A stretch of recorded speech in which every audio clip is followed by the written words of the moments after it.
Okay, folks, we're going to get started. Commissioner Bell will be in later. Haven't heard from Mamie, but hopefully she'll be along. Don't forget to mute your gadgets. Madam Clerk, whenever you're ready. Bell is absent. Kern, Here. Freeling, Harrison, Here. Hinkleman, Here. Pitchford, Tyler, here, Borath, Burful, Mamie is absent. Elliot, Here. you have 10 and 2 absent. Thank you. And I understand, Commissioner Ott, you have to leave for the. No, there's some. You're good? Yeah. Okay, all right. So we'll have the pleasure of your company for the duration then. Lucky everybody. Okay. All right. I speak for everyone, I'm sure, saying we are happy Yeah. to know that, so. Minutes. Hard to believe, it's been a week. Mr. Chair, I make a motion that we approve the April 10th. Moved by Freeling, supported by Ott. Anything to say? They're good? All right. All in favor then signify by saying aye. Aye. Opposed, same sign. Minutes are approved. Requisition review. Good morning. Does anybody have any questions about the requisition list? Perfect, thank you. All right. Warren, you're listed first. So welcome.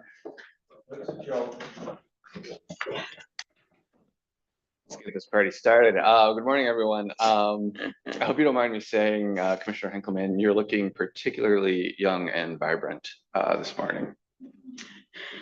Happy birthday. No. No, that wasn't a lead up to anything. No. Merely an observation. But the other thing is, I think you guys are gonna like what I've got to go over this morning. If you don't, Brian said he'd be willing to take any questions, so. I think you're good. I understand there's a pretty full agenda this morning, so my intent here is to keep it short and sweet. This is the need to know high level about this year's annual equalization process. Next week, you'll have the full equalization report that breaks down all of the numbers, has all the information for each municipalities, as well as the approving resolution and all of the official paperwork. Today is just, here's what you need to know, here's what's coming. So I'm gonna go pretty quickly. So this year, we did 77 appraisal studies. It usually ends up being about 1,000 appraisals every year. 33 sales studies.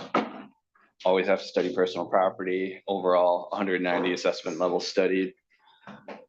So needless to say, there is a plethora of information that goes into this, and that means a lot to me. Because it's a plethora, and that means a lot. All right. Keeping it going. So the important part about this is the actual equalization part. When we project our studies and we say, this is the level of assessment, assessors have to come back in the following March. So this March that we just had, approve their assessment rolls and come within 49 to 50% of true cash value. If they do not, then I'm going to be standing in front of you today recommending a factor that adjusts whatever property class is out of compliance by a given percentage up or down. Fortunately, I'm not recommending any adjustments up or down. So a factor of 1 is recommended for all classes. That's the ideal situation. Here is the snapshot of the change in equalized values or assessed values. The bottom part highlights our current year change, looking at an overall 7.6% increase, which is down considerably from last year's 16% overall increase. By far, the largest contributor to that is the market's tapering off. Property values are still going up. They're just not going up as as quickly as significantly as they have over our last couple cycles, which were just pretty extreme, and you'll see that here in the chart to follow.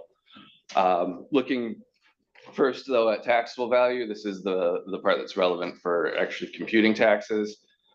This year, we're looking at a overall 3.46% change, which is down from last year's 7.36%. And this chart I'm going to show you is going to kind of explain a little bit of that too. This is something I've included every year, which is the equalized value against the taxable value ever since 1994, which was when taxable value was created. So it shows that difference. You can see our dip when we had our recession. And I'm going to zoom in here on the last 10 years. You can see that our last couple cycles were pretty sharp market increases. That's your top line there with a 14% and then a 16%. And now this year we're looking at a much lower percentage of 7.6. Taxable value, the interesting bar there in the middle. I think as everyone knows, in an increasing market like we've seen in the last couple of years, the most typical influencer in taxable value increases is that inflation rate multiplier. So I've included down at the bottom what those historical inflation rates have been, and you can see there's a really strong correlation between whatever the inflation rate was and what the change in taxable value was year on year.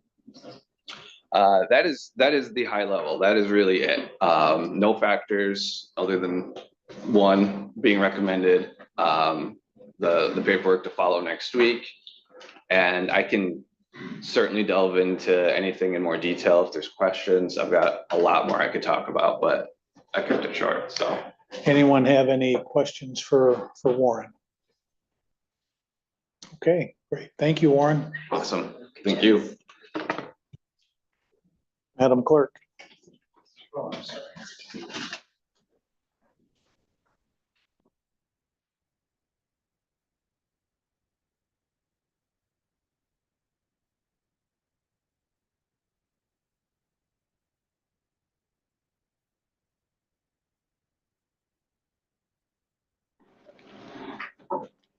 So it was suggested I start with a joke this morning. All right, when does a joke become a dad joke? When Brian tells. When the punchline becomes apparent.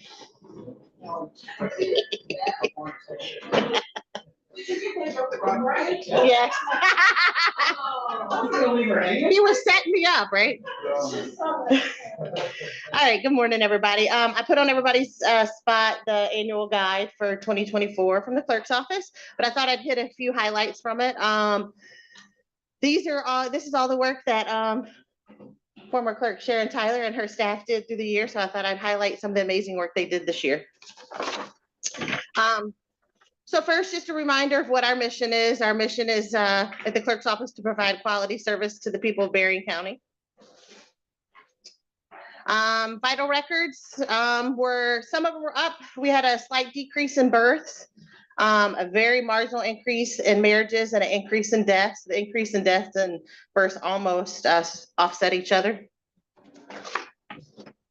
Our CPL permits were up this year, as you can see, by a bit. The CPL permits are how many permits we actually issued. The CPL applications are how many applications came in. They may not have been issued, but that's how many came in. And then the permits are higher because of renewals. Those were new CPL applications. Our courts have been very, very busy. The Berrien County Court joined as a trial court in 2006. To unify the three courts division, this makes us very, very unique. As you can see, our biggest pie is family court and criminal court. So they do take quite a bit of our time. The amount of touches due to the statutes and software changes, they touch a file twice as much as they used to.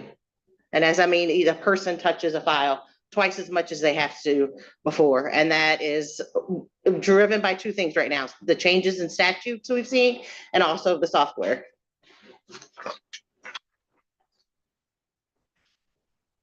Elections, everybody's tired of hearing about elections. That's all we talked about last year, but we have some pretty cool numbers. Presidential primary, as you can see, we had a 21%. It's pretty average, 21%, 26%, and 23%, and then 62% for the November. It was pretty par for every 4 years. This is about averages of what we have each year. And then early voting, because of Prop 22-2, you know, it initiated the 9 days. We did the 2 early voting sites. We did one at South County and one at LMC.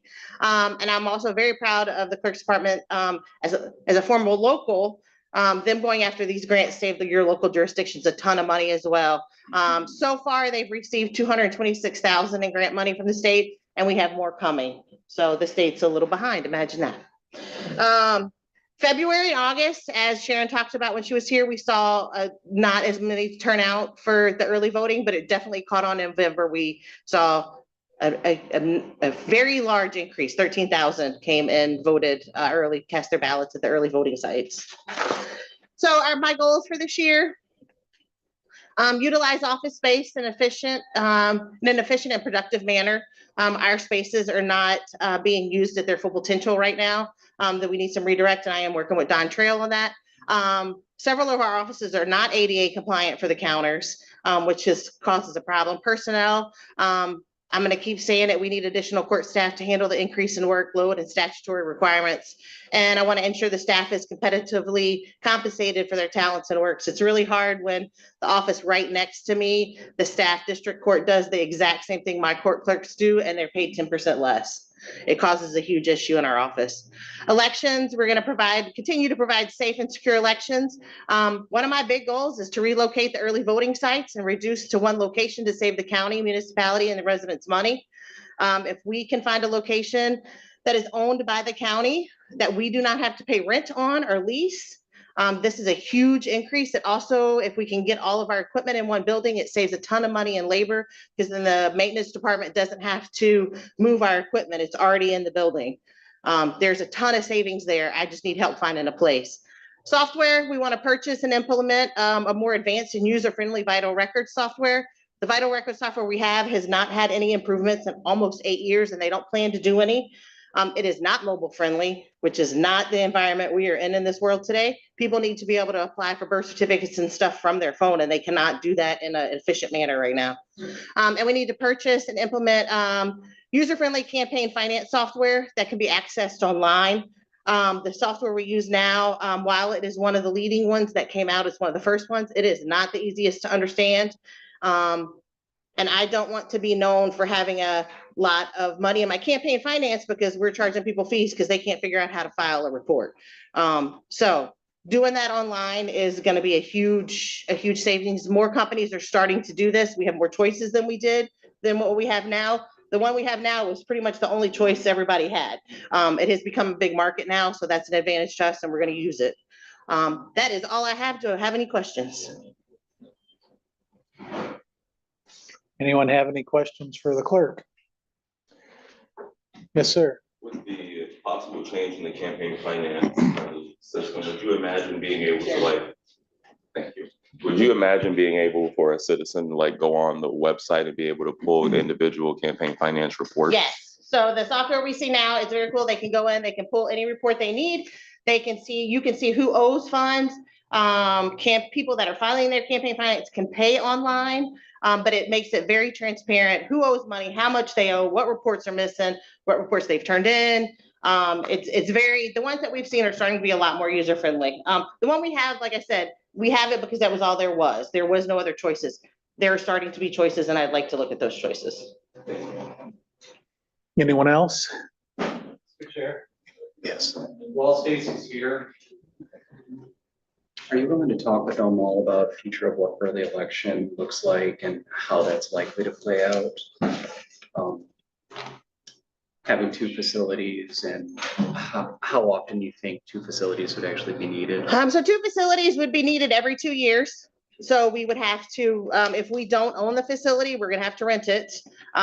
We are not being guaranteed from the state any more grant money. We have already been told, in 27 election equipment, every 10 years we have to recertify election equipment and new equipment comes up. We've already been told there is no having money. You better start saving. You are not getting any money from the state. I have a feeling it's gonna be the same thing with early voting. I think they supported us the first time, but they're gonna say, you knew this was coming, figure it out. So it behooves us, it really, really behooves us to find a location that can house my staff, my equipment, and be the local place that we can have early voting. The more early voting picks up, the more of a chance we get of them saying, you have to do it every election. It is coming. I am telling you now, it is coming. It is something people are gonna like. And I guarantee you, within 8 to 10 years, we will have early voting for every election. And then just as a follow-up for the other board's consideration, the security requirements for the storage of the equipment. Yes, so storage of the equipment needs to be, I need a controlled, temperature controlled, especially it's a computer equipment. Right, so I have to have a place that's storage controlled and controlled as far as who can access it. It's all gotta be, I gotta have secure walls, I gotta have certain fobbing. Like I said, Brian and Don Trail are working on this. We're trying very hard to find a location to get it all in one place that is secure. And it needs to be public accessible. That's the other issue. So it needs to be publicly accessible. People come to the elections office every day. So it needs to be a building that's ADA compliant, that public can get to, and I can keep that secure. Any questions? Sorry, I know I talk really fast. Any other questions? One more? Are we thinking about a location? I know it's probably kind of far out, something centrally located in the county or? That would be my goal. That would be our goal is centrally located as we can get. I keep telling Don, if he just builds me a pole barn, I'll be just fine. I just need a pole barn. Okay, very good. Thank you to the clerk. Thank you to the equalization director. We're going to go to public comments before we go into a closed session involving a collective bargaining update. So You have 2 minutes to spare me yet? we do. Do you mind loading back up real quick? Yes, I do. I know you might. I told you I was gonna keep it brief and tell you just the need to know most important details, and then I forgot the most important detail. This truly is important. And that's these guys. So under my tenure here, Katie has advanced to her level 3, and these goofballs over on the right side, these appraisers have all come on without having appraisal credentials, and now we have Tanya just this last year got her level 3, which is a big deal. Kayla joined our department recently after Carrie retired after 30 years. She's going to be going into the certification program this year. And so we're looking at a group of career professionals that have come a long way, and I could not do what I do without them. And that is the most important thing that I can tell you today. So I had to say it. Very good, Warren. Thank you for doing that. All right, we're going to go to public comments. I'm going to say, I don't think we have any. All right, then the next thing, we need a motion. And I'll preface by saying we won't be doing anything more in this 8:35 session. Once we're done with the closed session, we're going to break for committees. So we won't be taking any action in this meeting after the closed session. The closed session is to discuss collective bargaining updates with our attorney under the attorney-client privilege, which I think is MCL 15.268. Is that it? Parents 1, parent C, sorry. So is there a motion I'll make the motion to go into closed session. for purposes of the collective bargaining update? Thank you. Okay, supported by Bullrath. So Madam Clerk, we have a motion by Tyler, supported by Bullrath, to go into closed session for collective bargaining update under the attorney-client privilege. And we'll do a roll call when you're ready. Freely? Yeah. Harrison? Yeah. Hinkleman?